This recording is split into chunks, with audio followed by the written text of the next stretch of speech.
여자에게는 아니, 모든 것을 잃어버린 여자에게는 두 개의 스위치가 있다고 합니다. 하나는 스스로를 완전히 파괴하는 스위치, 그리고 다른 하나는 전혀 다른 사람으로 다시 태어나는 스위치. 사람들은 제가 첫 번째 스위치를 눌렀다고 수군거렸습니다. 남편에게 버림받고 스스로를 망가뜨린 가여운 여자라고. 하지만 그들은 틀렸습니다. 저는 그날 밤 두 번째 스위치를 눌렀습니다. 다만 아무도 예상하지 못한 방식으로 남편이 젊은 여자와 함께 제 인생의 문을 닫고 나간 후 저는 색을 잃어버린 세상에 홀로 남겨졌습니다. 분명 시간은 흐르고 아파트 창밖으로 계절은 바뀌는데 제 세상은 온통 흑백의 무성 영화 같았습니다. 아침에 내리는 커피는 그저 뜨거운 쓴 물이었고 아름다운 클래식 음악은 귀를 맴도는 소음일 뿐이었습니다. 이혼 서류에 찍힌 도장 하나가 제 삶의 모든 색과 소리, 그리고 막까지 앗아간 것만 같았습니다. 처음 며칠은 그저 멍했습니다. 텅 빈 집의 고요함이 낯설지 않을 때까지는요. 시간이 지나자 그 고요함이 물리적인 압력처럼 저를 짓누르기 시작했습니다.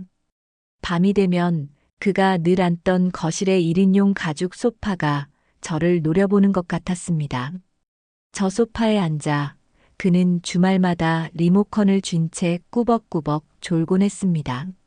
그 평범하고 지루하기까지 했던 풍경이 이제는 두 번 다시 돌아올 수 없는 신기루가 되어 저를 고문했습니다. 나란히 놓여있던 칫솔 중 그의 것만 사라진 욕실은 제 삶에 생긴 구멍을 매일 아침 저녁으로 확인시켜주는 잔인한 게시판이었습니다. 저는 그 구멍을 마주할 용기가 없어서 제 칫솔마저 서랍 깊숙이 숨겨버렸습니다. 그러던 주말 오후 무심코 창밖을 내다보다가 다정하게 팔짱을 끼고 걸어가는 젊은 연인을 보았습니다. 여자의 청명한 웃음소리가 바람을 타고 여기까지 들려오는 듯했고 남자는 세상 가장 소중한 것을 다루듯 여자의 머리를 쓰다듬었습니다. 바로 그때였습니다. 제 심장이 아주 오랜만에 마치 얼음 송곳에 찔린 것처럼 쨍하고 날카롭게 울렸습니다. 질투와는 다른 감정이었습니다. 그것은 잊고 살았던 혹은 통째로 빼앗겨버린 감각의 기억이었습니다. 사랑받는 여자의 얼굴은 왜 저렇게 빛이 나는 걸까? 나는 언제부터 저 빛을 잃어버렸을까? 아니, 애초에 가지기는 했던 걸까? 그날 밤 저는 처음으로 제 자신을 정면으로 마주하기 위해 침실의 전신 거울 앞에 섰습니다. 조명 아래 드러난 것은 제가 기억하는 나가 아니었습니다. 푸석한 피부 생기를 잃고 안개처럼 흐릿해진 눈동자, 희미하게 패인 목주름. 이대로 그냥 이렇게 시들어버리는 건가? 그 생각이 들자 갑자기 속에서 뜨겁고 단단한 무언가가 치밀어 올랐습니다. 억울함, 분노, 그리고 알 수 없는 오기. 아니, 이렇게 끝낼 수는 없어. 이대로 잊혀진 여자, 버려진 아내로 기억될 수는 없었습니다. 그가 나에게서 빼앗아간 것이 내 인생의 전부가 아니라는 것을 다른 누구도 아닌 나 자신에게라도 증명해야만 했습니다. 저는 홀린 듯이 결혼 생활 내내 한 번도 열어보지 않았던 옷장 가장 안쪽의 문을 열었습니다. 그곳에는 20대 때 더 자유로운 삶을 꿈꾸며 큰맘 먹고 샀지만 결국 남들의 시선이 두려워 단 한 번도 입지 못했던 검은색 실크 원피스가 있었습니다. 먼지를 털어내고 그 옷을 입었을 때 차갑고 매끄러운 감촉이 뱀처럼 온몸을 감싸며 잠자던 신경을 깨우는 것 같았습니다. 그리고 화장대 깊숙한 곳에서 아주 붉은 립스틱 하나를 꺼내 들었습니다. 신혼 초 남편이 당신과 닮았다며 사주었던 그러나 한 번도 제대로 발라본 적 없는 색이었습니다. 아이러니하게도 나를 버린 그 남자가 골라준 색깔의 무기를 들고 저는 전쟁터로 나갈 준비를 하고 있었습니다. 거울 속에는 결심과 두려움이 뒤섞인 위태로운 표정의 내가 서 있었습니다. 미친 짓이야. 당장 그만둬. 내 안에 소심한 내가 비명을 질렀습니다. 립스틱을 쥔 손이 미세하게 떨렸습니다. 하지만 또 다른 나는 말하고 있었습니다. 아니, 가야만 해. 이대로 주저앉으면 평생을 이 잿빛 세상 속에서 살게 될 거야. 저는 눈을 질끈 감고 제 입술 위에 선명한 핏빛을 덧칠했습니다. 현관문을 열자 차가운 밤 공기가 제 맨살에 소름처럼 돋았습니다. 그 서늘한 감각에 오히려 정신이 번쩍 드는 기분이었습니다. 저는 아파트 단지를 빠져나와 대로변에서 택시를 잡았습니다. 택시에 올라타자 제 심장 소리가 차 안을 가득 채우는 것 같았습니다. 창밖으로 도시의 불빛들이 의미 없이 흘러갔습니다. 손님, 어디로 모실까요? 백미러를 통해 무심한 표정의 기사가 물었습니다. 저는 대답하지 못했습니다. 입술이 떨어지지 않았습니다.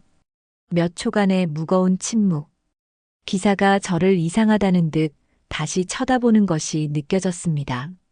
바로 그 순간 저는 저도 모르게 입을 열었습니다.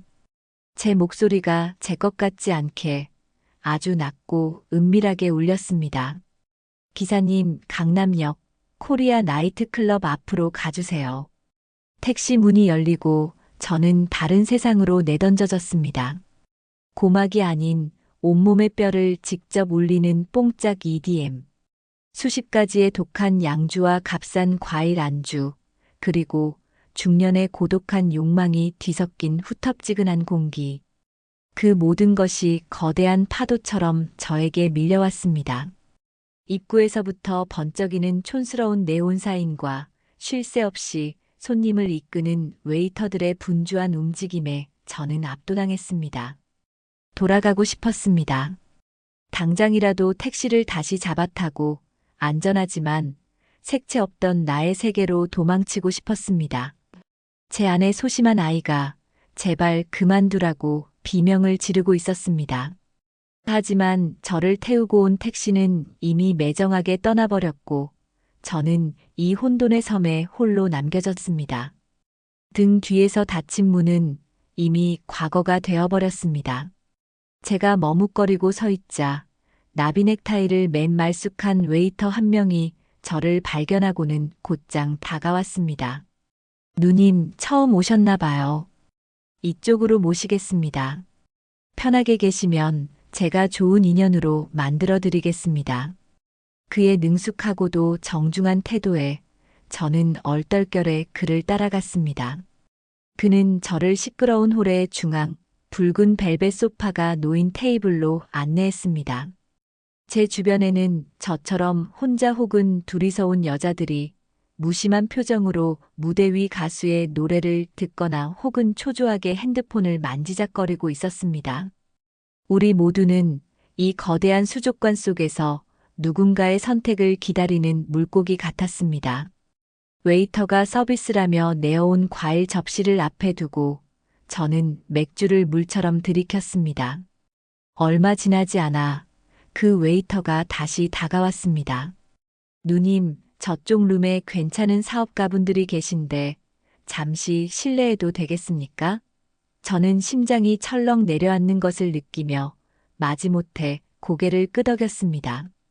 웨이터를 따라 홀을 가로지르는 그 몇 초. 수많은 남자들의 노골적인 시선이 제 머리부터 발끝까지를 훑고 지나가는 것이 느껴졌습니다. 마치 경매장에 나온 물건이 된 듯한 지독한 굴욕감이었습니다. 룸에 들어서자 술에 취해 얼굴이 벌개진 남자 둘이 저를 보며 자기들끼리 무언가 속닥거렸습니다. 그들은 제게 눈길 한 번 제대로 주지 않고 자기들의 사업 이야기를 떠들기에 바빴습니다.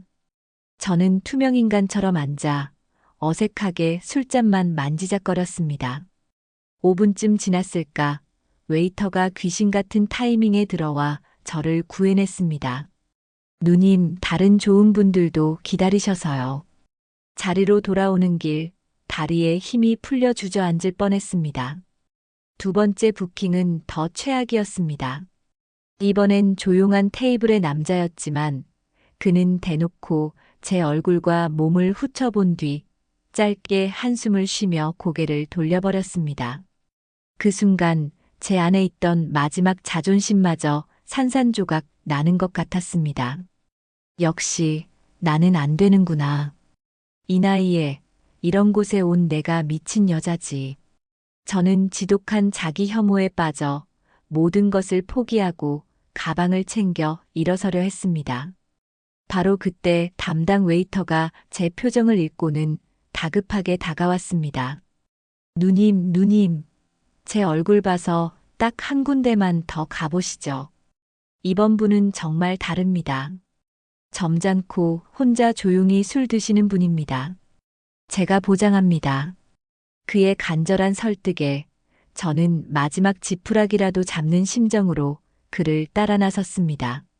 그가 저를 이끈 곳은 시끄러운 홀과 조금 떨어진 비교적 조용한 테이블이었습니다.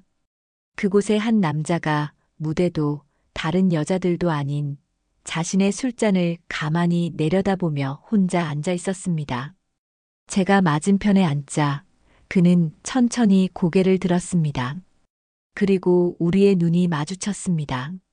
시끄러운 걸 별로 좋아하지 않으시나 봅니다. 그의 목소리는 낮고 부드러웠지만 그 안에 아주 미세한 결이 있었습니다. 마치 오래된 첼로의 현을 긋는 듯한 공기를 울리는 그 미세한 진동. 그 진동이 제 귓속을 파고들어 척추를 타고 내려가 25년간 멈춰있던 제 몸의 모든 신경을 강제로 깨우는 듯 했습니다. 저는 저도 모르게 술잔을 쥔 손에 힘을 주었습니다. 온몸에 소름이 돋고 아찔한 현기증이 일었습니다.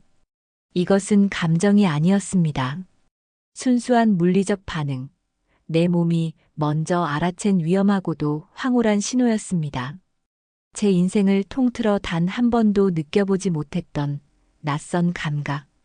저는 그 순간 저를 버린 남편도 처절했던 복수심도 모두 잊었습니다.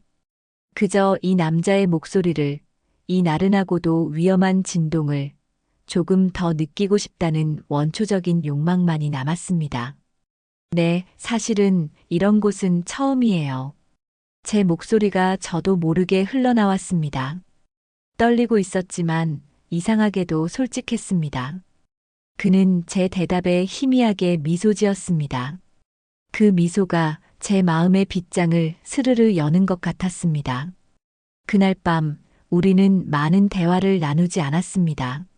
하지만 그는 이전의 남자들과는 달랐습니다. 그는 저를 인격적으로 대했고 제가 하는 두서없는 이야기에 조용히 귀를 기울여 주었습니다. 그의 시선이 제게 머무는 동안 저는 제가 더 이상 경매장의 물건이 아니라는 사실에 안도했습니다. 이것이야말로 수많은 굴욕 끝에 찾아온 진짜 성공이었습니다.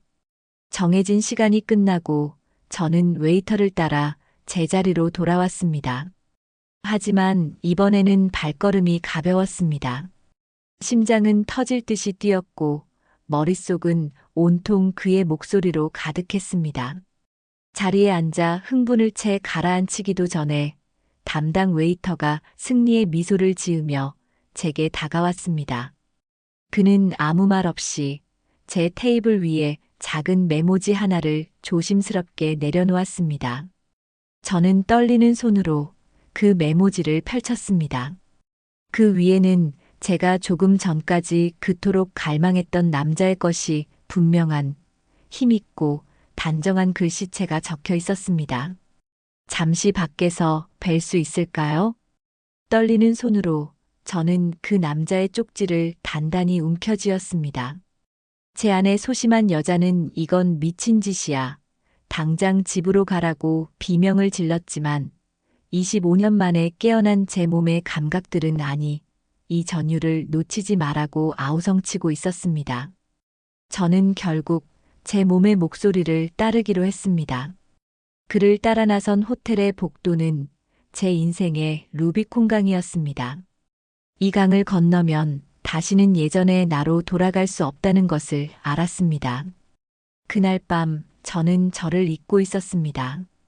그의 품에 안겨 저는 더 이상 버려진 아내도 초라한 중년 여자도 아니었습니다.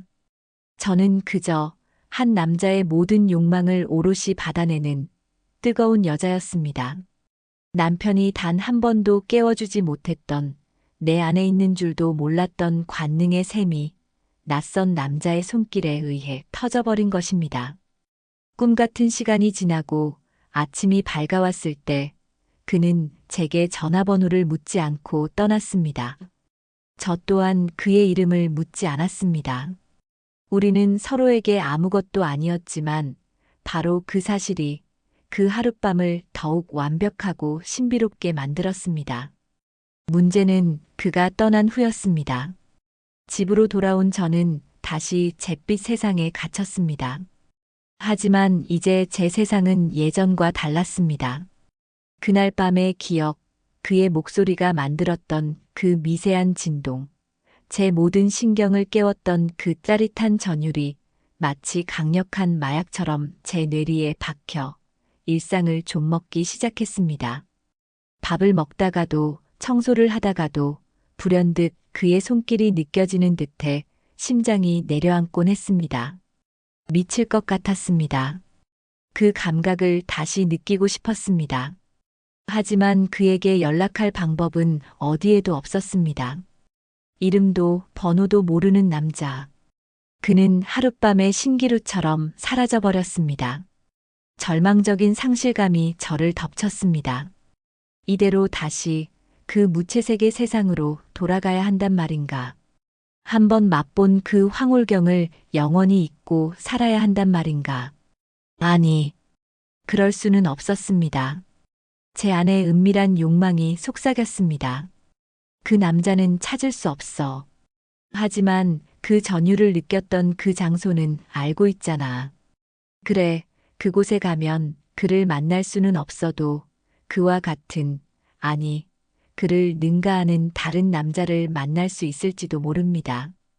그 마법을 다시 한번 경험할 수 있을지도 모릅니다. 그 절박한 희망 하나를 붙들고 저는 다시 성인 나이트로 향했습니다. 두 번째 방문은 첫 방문과는 모든 것이 달랐습니다. 저는 더 이상 어둠 속에서 주눅든 이방인이 아니었습니다. 저는 제 옷장 속에 잠자고 있던 가장 과감한 옷들을 꺼내 입었습니다. 이전에는 민망해서 쳐다보지도 못했던 몸의 곡선이 드러나는 원피스, 새꼬리 파인 블라우스. 화장은 점점 더 짙어졌고 향수는 은밀하고도 관능적인 향으로 바뀌었습니다. 저는 매일 밤 다른 여자가 되어갔습니다. 그리고 저는 그곳의 생리를 터득하기 시작했습니다. 어떻게 미소 짓고 어떻게 눈을 맞춰야 웨이터가 나를 진주로 취급하는지, 어떤 테이블에 남자들이 돈과 시간이 많고 어떤 남자들이 하룻밤의 상대를 절실히 원하는지.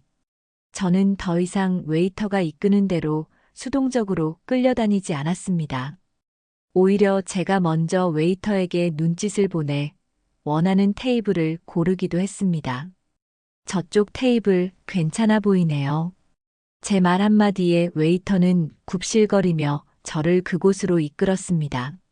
남자들을 유혹하는 요령도 생겼습니다.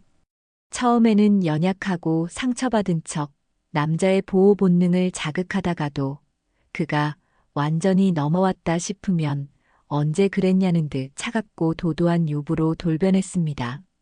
술잔을 든 채 다리를 꼬고 나른한 눈빛으로 그를 훑어보면 남자들은 어쩔 줄 몰라 하며 제게 더 깊이 빠져들었습니다. 그들의 혼란스러운 표정을 보는 것은 저의 새로운 유의가 되었습니다. 밤이 깊어질수록 저는 나이트의 여왕이 되었습니다.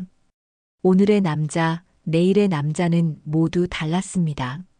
그들의 직업도 이름도 얼굴도 중요하지 않았습니다. 오직 제 앞에서 저를 갈망하고 저를 원하고 저를 숭배하는 그들의 눈빛만이 저의 존재 이유였습니다.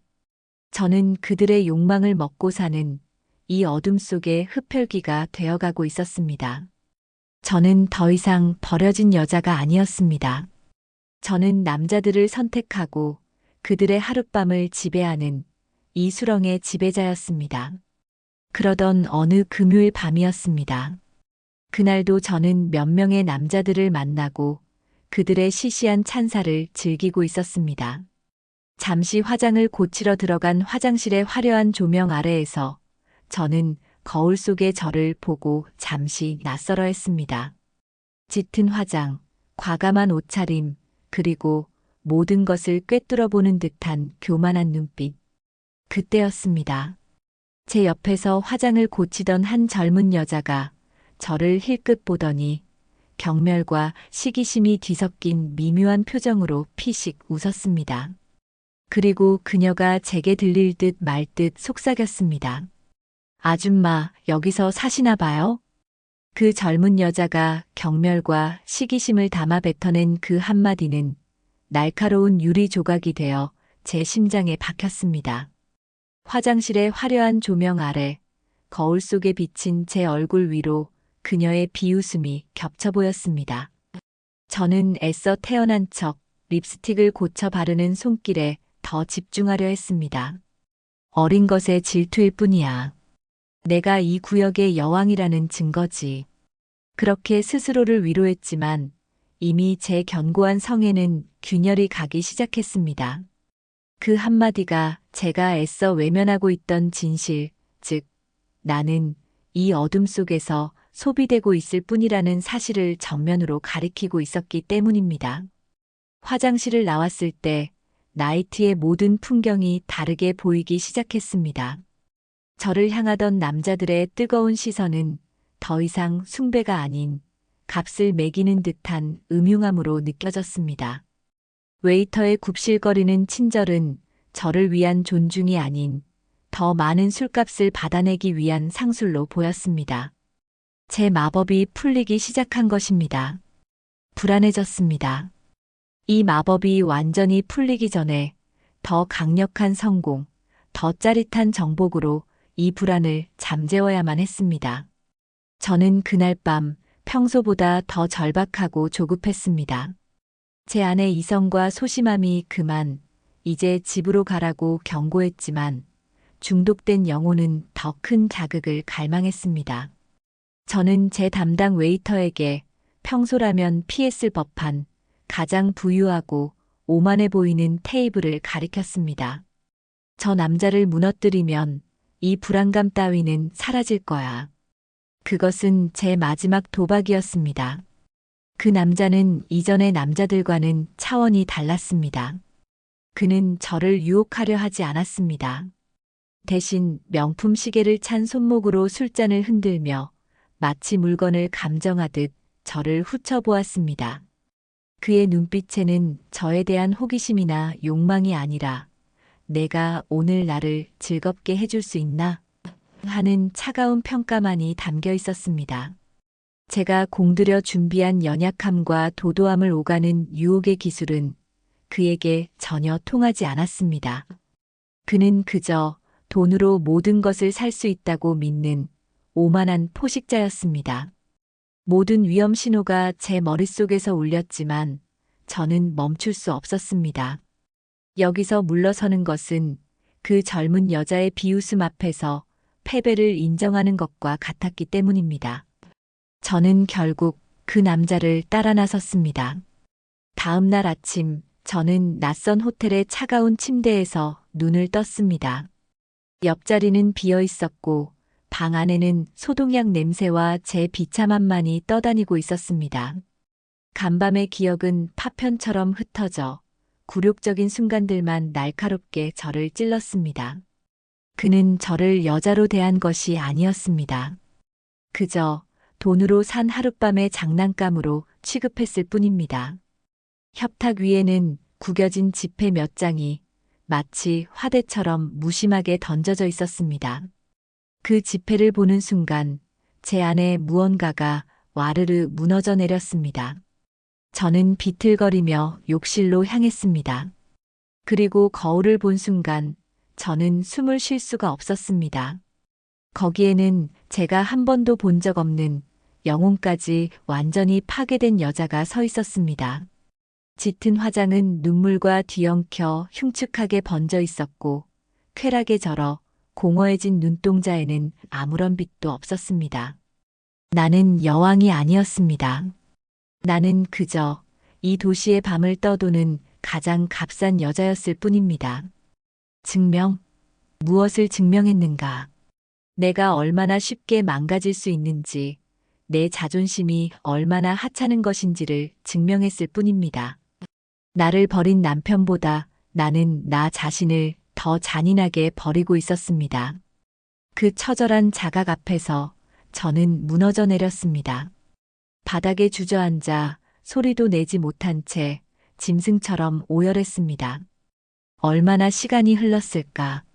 저는 너덜너덜해진 몸을 일으켜 도망치듯 호텔을 빠져나왔습니다. 눈부신 아침 햇살이 마치 제 추악한 맨얼굴을 비추는 거대한 조명처럼 느껴져 고개를 들 수가 없었습니다. 집에 돌아와 현관문을 닫는 순간 저를 맞이한 것은 다시 죽음 같은 정적이었습니다. 하지만 이제 그 정적은 더 이상 저를 외롭게 하지 않았습니다. 오히려 저를 핥히고 물어뜯던 밤의 세계로부터 저를 지켜주는 유일한 성역처럼 느껴졌습니다. 저는 현관에 그대로 주저앉았습니다. 모든 것이 끝났습니다. 바닥이었습니다. 더 이상 내려갈 곳도 도망칠 곳도 없는 제 인생의 가장 깊고 어두운 바닥. 저는 그 차가운 바닥에 제 뺨을 대었습니다. 그날 이후 저는 제 방에 스스로를 가두었습니다. 호텔에서 돌아온 후 며칠 동안 저는 시체처럼 잠만 잤습니다. 깨어있는 시간은 지옥이었습니다. 밤이 되면 어김없이 그 나이트의 시끄러운 음악과 남자들의 비릿한 눈빛, 그리고 제 몸에 새겨진 낯선 감각들이 유령처럼 저를 찾아왔습니다. 그럴 때마다 저는 이불을 뒤집어 쓴 채 비명 없는 비명을 지르며 몸을 떨었습니다. 쾌락의 대가는 이토록 혹독했습니다. 제 영혼은 그 하룻밤들의 열기에 완전히 데어버린 것 같았습니다. 어느 날 오후 저는 더 이상 이 무기력한 지옥을 견딜 수 없다고 생각했습니다. 뭐라도 해야 했습니다. 이 집을 가득 채운 지난 시간의 흔적들을, 그리고 저를 괴롭히는 밤의 기억들을 지워내야만 했습니다. 저는 미친 사람처럼 집안을 청소하기 시작했습니다. 그의 흔적이 남은 물건들을 모조리 버렸고 바닥을 닦고 가구를 옮겼습니다. 그러다 결혼 생활 내내 한 번도 열어보지 않았던 다락방으로 향하는 문이 눈에 들어왔습니다. 삐걱거리는 문을 열고 안으로 들어갔습니다. 희미한 곰팡내와 아주 오래된 먼지 냄새가 코를 찔렀습니다. 그곳은 시간이 멈춘 공간이었습니다. 그리고 그 공간의 가장 깊숙한 곳, 낡은 천에 덮인 채 저의 20대가 잠들어 있었습니다. 먼지를 뒤집어 쓴 낡은 이젤과 굳게 닫힌 나무 물감 상자. 제 인생에서 가장 찬란했던, 그러나 결혼과 함께 봉인해버렸던 꿈의 조각들이었습니다. 저는 홀린 듯이 그 나무 상자를 거실로 가지고 내려왔습니다. 뚜껑을 열자 코끝으로 훅 끼쳐오는 아주 독하고도 익숙한 냄새. 마르면 갈라지는 유화 물감과 톡 쏘는 테레비뉴 냄새. 그런데 이상하게도 그 냄새가 역하지 않았습니다. 오히려 지난 몇 달간 제 온몸을 지배했던 낯선 남자들의 향수 냄새보다 훨씬 더 편안하고 제 본연의 모습에 가까운 향기처럼 느껴졌습니다.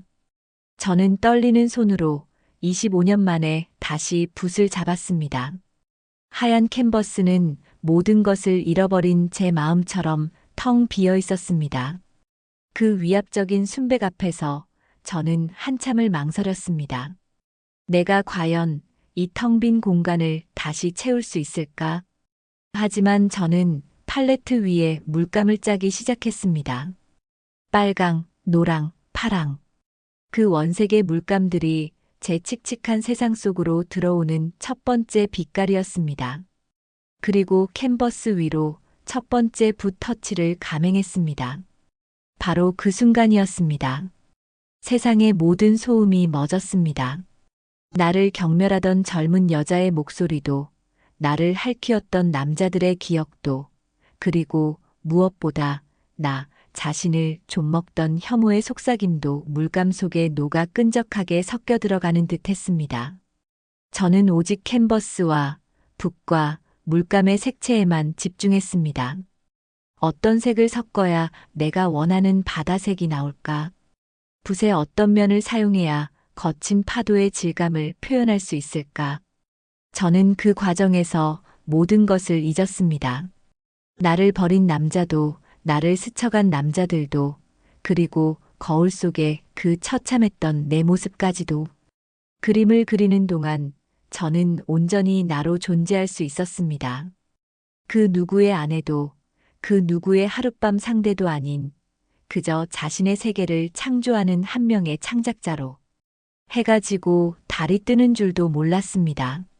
시간이 얼마나 흘렀을까?